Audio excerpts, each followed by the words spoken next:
Hello dear subscribers, today I will tell you how to fix problem with Google Play. So if Google Play download padding on Samsung. So actually first thing, just find here, just go to the settings. In the settings you just need to find apps.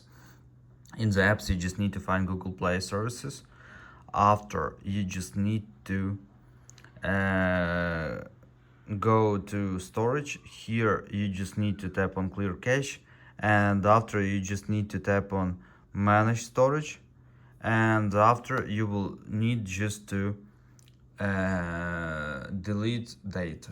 So thanks for watching, have a nice day.